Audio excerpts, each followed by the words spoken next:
Hi everyone, Alex here.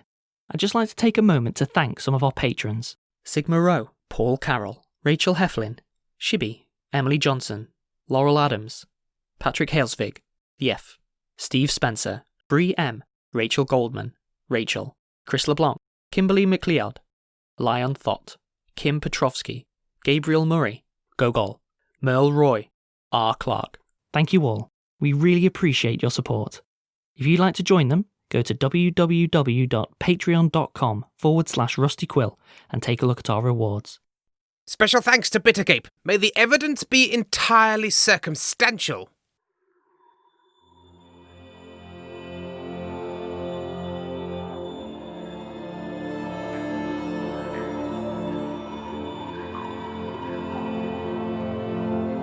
Rusty Quill presents Stella Firma.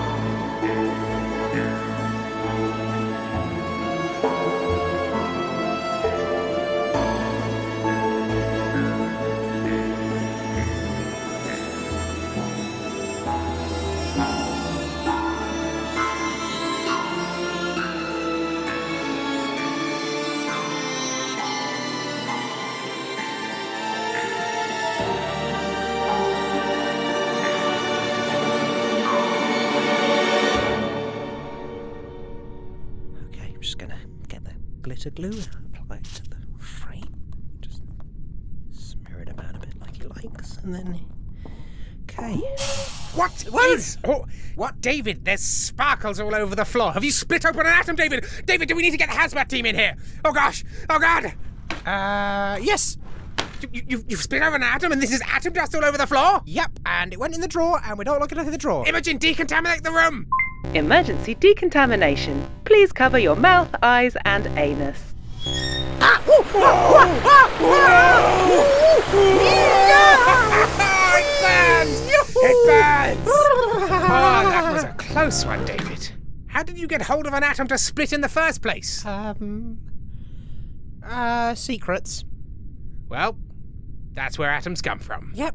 You can get atoms from literally anywhere. Yep, so that is what happened. Anyway, we have a brief to do. Yes, and David, What? a beef to do. No, what? I'm very cross. Why? Because you, David, clearly don't respect me.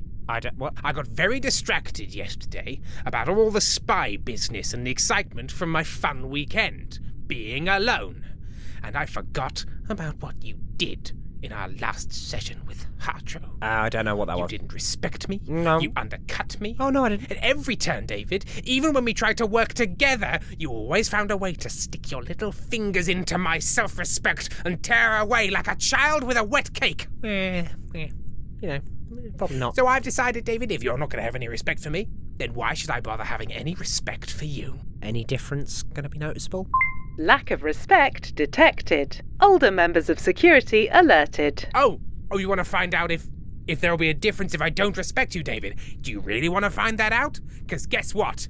I'm a dictionary. You've opened me up to F for find out, because you will. Okay, so first of all, find out is 2 words. You wouldn't find it in the dictionary. You're doing it just now! You're doing it! You didn't have to comment on that. You could have just let it slide, David. Yeah, but, obviously you care about my opinion and respect me. So Get the brief. Okay. Just get the brief. I'll get the brief. Just get the brief. Get the brief. I want to Just see get the what brief. it's like when Trexel Geisman doesn't respect David 7, just except for all of the respect that he usually gives David 7. I saved your life. Sort of. Sort of. To be fair. You endangered my life. That was true. And then aren't allowed to go to that bar you like. You may think that's not a big deal, but have you seen the cocktail menu at the Astral Bar? No, I haven't. Well, I've got one here. Look at it. You've kept... Look at it. This Look at looks- the limited selection. This looks fine. They're only serving between 4 and 9, David. There are 14 options. There are so many other hours outside 4 and 9. I have to drink draft beer. You don't work any of these hours. I mean, you should, but you don't. It's a tough life out there, David, and I think you should have some respect for the hardships I go through. Oh, well, then you take your tablet of pain back. Give it back. Yeah. And now we'll go on with Trexel Geisman not respecting David 7 while David 7 reads out the brief. Read the brief. Fine. Initiating. We are seeing sub-manager Paxt Scrum. Their pronouns are they and them. Oh, boy, they want a plan. No, David, stop. Stop. What? David, just push the brief back up the tube. I can't do it. Objects put back up the tube will be returned with deadly No, force. it's a one-way hole. I can't push I am not having a meeting with Paxt bloody Scrum. Who is Paxt bloody Scrum? Spicy language detected. Security alerted. The most tedious person I have ever had the displeasure to meet. And David, I've met some pretty tedious people. You know Harry? If you've sat across from him in a club for 6 hours while he tells you about his family holiday and shows you picture after picture of his smiling children, you haven't known Tedium. And even then, Paxt bloody Scrum is the most boring person I have ever met. Harry seemed nice. Right, okay, so fine. But Paxt Scrum is still a client that we have to meet. It's death, David. To go into a meeting with Paxt Scrum is like putting your head out of an airlock. Inadvisable. Right, so what you're saying is that you are uncomfortable with the prospect of staring death in the face, maybe every hour of every day. Yes. Okay. Well, I'm not, okay? So we're going to do this because it's the brief that we got from upper management to see this client, and this client is sub-manager Paxt Scrum. But they're so boring, David. I don't want to speak with them. I went to school with Paxt Scrum. Oh, and Bathin. You both went to school with Bathin. Bathin. Yes, David. We both went to school with Bathin. What was he and like? Even Bathin didn't like Paxt Scrum. Oh. And Bathin seemed to like everyone, including me, which was always really irritating. Oh, hi, Trexel. Get away from me, Bathin. Okay, see you later, buddy. Damn you, Bathin! Even that guy hated Paxt Scrum. Oh, okay, well that does change things. If even Bathin didn't like them. Bathin is a great judge of character. Well, I mean, they're still the client, so is there some sort of, I don't know, sales method, perhaps, to exert domination over them? Do you mean perhaps there's a step in the Trexel Geisman 10-step program to sales domination? Yeah, maybe. Perhaps. Read the rest of the brief, David, and I'll have a think. Right. Well, you might know this already, but they want a planet built because they need a location for team building that has a natural element of danger in order to cull their workforce. They like quiet, salty crisps. I don't know if that's quiet and salty crisps or salty crisps which are quiet. Who And cares? blankets. They dislike chocolate, meaningless chatter, and pedestrians. If they were an animal, what would they be? They would be a squirrel. Yep. Or a crocodile. Well, sure. The most basic animals imaginable. I'll take your word on it for that one. Their greatest strength is their ruthlessness and their ability to plan ahead. And their greatest weakness is their inability to confront problems up front. A ruthless obfuscator. Who could love a ruthless obfuscator? You don't care for people, and yet you never deal with things. You walked right into that sass. Security alerted. All right, David. It's not just Imogen that notices sass. I've got a pretty good sass antennae myself, and it's pointed directly at you and your sassy mouth. Oh yeah? Why is that then? Well, I do have a step on the 10-step program that might work for this, David, so do you want to hear it, or do you want to just keep being sassy? No, fine. Let's hear the step on the 10-step program. Narrative creativity. Telling stories? Not quite, David. Telling lies. Right. The only way to effectively deal with and emotionally survive a tedious person is to create a web of lies. You're not you, they're not them. You make a fantasy world in which you can both coexist, you can pretend they're fun, you can pretend you're interested in them, and the thing you're interested isn't actually them because they're boring, because what you're interested in is the lies you've told yourself about them. But don't you do that already? Like, all the time? That's why I'm such a good salesperson, David! The secret is, I'm always lying. Right, yep. But you're not, David. And this is about you. So we're gonna teach you how to lie until you can't tell the difference between a lie and a truth. Oh, I'm great at lying.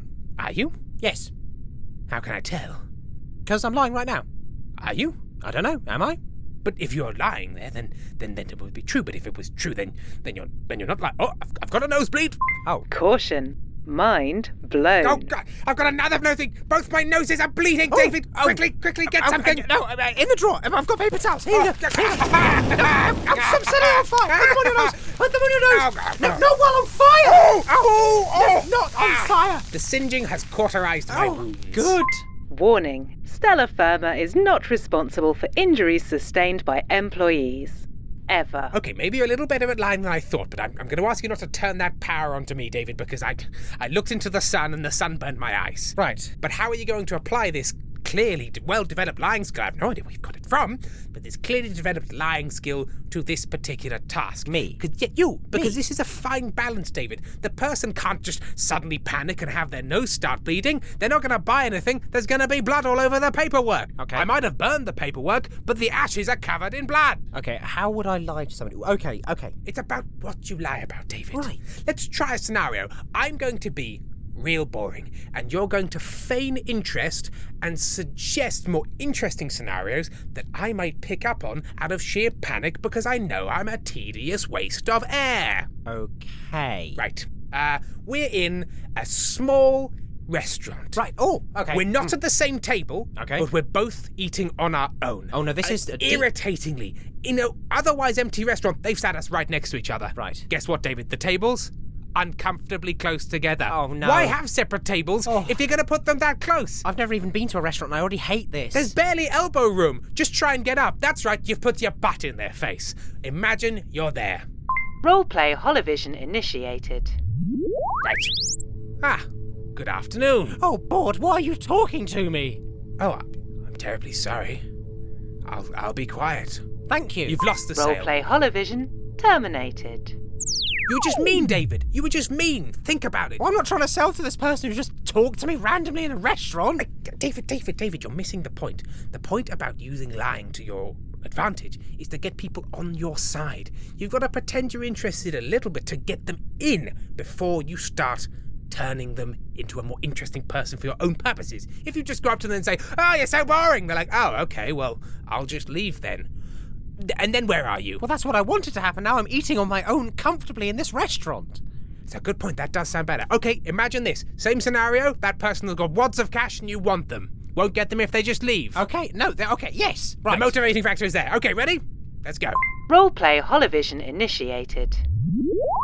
Oh, good afternoon. Oh, direct eye contact. Good afternoon. Why don't you sit next to me so we constantly have to actively turn to one another? Perhaps I'll sit opposite you so that we can better engage one another in conversation, which I want. That sounds delightful. Can I perhaps interest you in small sets of images from my family holiday? That would be delightful. You've fallen into another trap, David. You're trapped in the photo realm now. Roleplay holovision terminated. You can't just accept the photos. That goes on for hours and hours. You keep on trying to interrupt, and they're like, "Oh, there was just this fun one. I had a lilo, and I fell off of it." And then you wait for there to be more story, David, and there's no more story. That was the whole story, David. Okay, we'll try this again. Offer me the photos again. Okay. Roleplay holovision initiated. Would you perhaps like to look at these images of my recent family holiday? Oh, look at photos. Look away dramatically. Swoon. I couldn't possibly. All of my photos died in a fire. I'm so sorry. I feel terrible about trying to show you my photos, and I put all of the massive stack of photos away. Perhaps you could tell me about a recent work trip you went on. Yes. Of course I could. One time, I went... I don't have a story. Now I'm the boring person. The tables have turned. Roleplay holovision. You are the boring. Okay, calm down, David. This can sometimes happen. When you're in a realm of lies, sometimes you open a door and there's just a blank space behind. A void. And you don't want to get trapped in that void. No. And if I wasn't so cross at you, maybe I'd help you out. No. But I am, so I shall let you languish. It's not a victory if you already had all the power. So you're just going to leave me at the bottom of this tedium hole, are you? You've dug yourself into this tedium hole, you can dig yourself out. Oh, brilliant. I'll just try and dig myself out, and you'll just leave me here, like all of the other clones in your life, eh? Yikes. The roleplay is cancelled. What? That's it, David. What? I'm done. Done with what? You. Me? I am trying my best, David. I may be crass, I may be late, I may be drunk, I may be angry, I may be stupid. I've forgotten what we're doing here. Not helping. Oh yes, but the thing is, David, I'm still trying my best. So for you to turn round and throw that in my face, well, that's evil, David. And I've thought a lot of things about you, David, but I never thought you were evil. Emotional trap detected. Security alerted. Right. Well, don't you think I'm not trying? Sorry, David, I can't hear you from up here on the high ground. Oh, really? You're on the high ground? This big high horse I'm on is too tall. Trexel Geisman. Well, in which case, fine. Would somebody on the low ground do this? What's that? A graph friend. But I lost Percy. Yes, you did. And I made you a new one. And this one's name is Lucy. And it's drawn on the side in glitter glue, just like Percy's. Oh. Arts and crafts detected. Security alerted. So go on, take it. Take it up to your high ground, where you're trying ever so hard. And I'll just stay languishing And I'll just Lucy, stay I can see. And I'll just stay You're languishing. so beautiful to me. Okay, it's no longer about me anymore, is it? Oh, Lucy, the angles we shall take, measurements real and fake. Together we will measure the sweet world we have. I thought that was it. In our grasping hands, drawn in bonds, such binding bands, you and me, Lucy. Yeah, it also does little spirals. I love her. Great. I love my new girlfriend, David. Thank you. Lucy, through the dewdrops we do dance. Lucy, in the meadow we do prance. Lucy, take me by your corners, don't hold back. I'm not a hoarder, you're the only girlfriend I have. That's not very kind to Percy. Since I lost my greatest friend, a childhood, a special friend, a Percy that I'll never see again. To anyone listening, it's not the clone. He is lost to me, Claire's more about and for a long time I couldn't see the graph friend is more important. a way out of my sorrow and despair. I don't even know the clone's name. But Lucy, you have come into my life, buried yourself into my heart, like a kindly, kindly knife, and we shall be together. He doesn't remember who's made it. Lucy. David made Lucy. Musical crime detected. There is no one appropriate to inform. Thank you, David. Thank you for this. This is the nicest thing anyone's ever done for me. Really? Yes. Oh. By quite a way. Ugh. I've never really had a friend since you know, my first friend. Your graph friend. My clone friend. But this is a close run thing, David. This is a kindness that I didn't expect. I'm sorry, you're not evil, David. Good. No, You're I'm not evil. I'm trying. Good and evil are constructs for the childish. And I've been overly harsh and maybe a little bit churlish and... Okay, we've not got long, David, and we need to get through this next sales session. Look. So let's just work out a quick way of making sure that... Paxt Scrum. You Paxt went to Scrum. school with Sorry, them. I'm very emotional. Did you hear how long that song was? That was really long. That was a really long song. Too long, some have Took said. a lot longer than I thought it was going to, and we do not have much time. But honestly, fortunately, I think we're both quite good at this. We're going to go in there, we're going to pretend that everything that Paxt Scrum says is the most fascinating thing we've ever heard, and we're going to feed their tiny, raisin-like ego until it inflates into a big grape, a big, wealthy grape that splits and just pours money wine all over us. Please refrain from further torturing this simile. That's my David. Quickly, a quick fire round of their likes. Do they like salt and vinegar crisps? No, they only like salty crisps. So do we all. Do they like blankets? Yes. Do they like chewing gum? Unspecified. Correct. It's unclear. I think we've got it, David. I Right. think we've got it. I'm a squirrel. You're a crocodile. Let's go in there and make this boring idiot sing. Together now.